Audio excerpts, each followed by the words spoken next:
Hello ladies and gentlemen, this is your boy Mrteamguy with another episode of Gaming Spotlight. Today I want to talk about an indie action RPG game called Vaporum. It was developed and published by GetBot Games on September 28th, 2017. Vaporum is a grid-based single-player and single-character dungeon crawler RPG, seen from a first-person perspective in an original steampunk setting. If you're looking for another dungeon crawler of a dungeon master variety, then I can recommend this product without hesitation.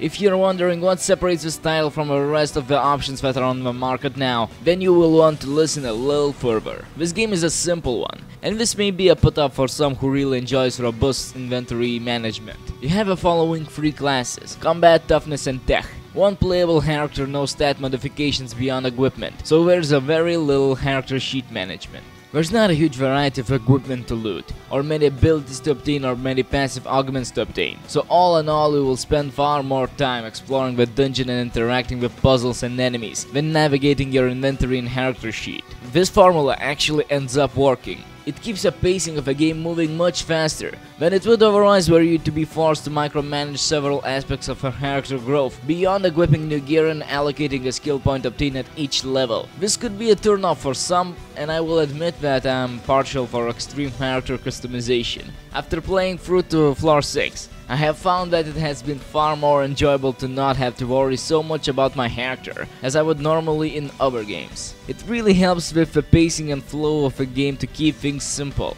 Inventory management turned out to be very limited aspect of a game as well.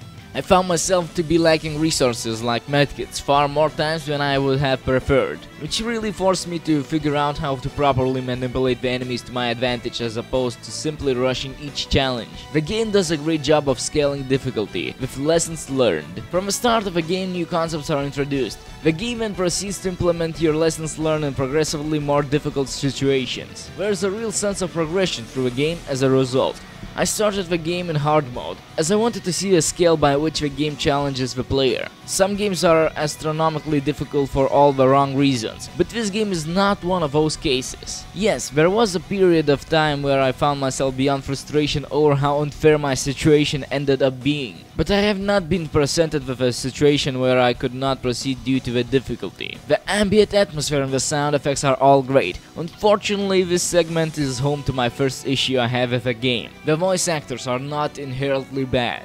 It is much appreciated that they are included, as many of the games available now simply don't have them. The problem comes from the fact that you have one player character, and the game addresses the character as a defined entity in the world. This means that by giving that character agency and personality to deliver commentary through the adventure, he is then essential to deliver and drive a plot and story. This is where the game falls short.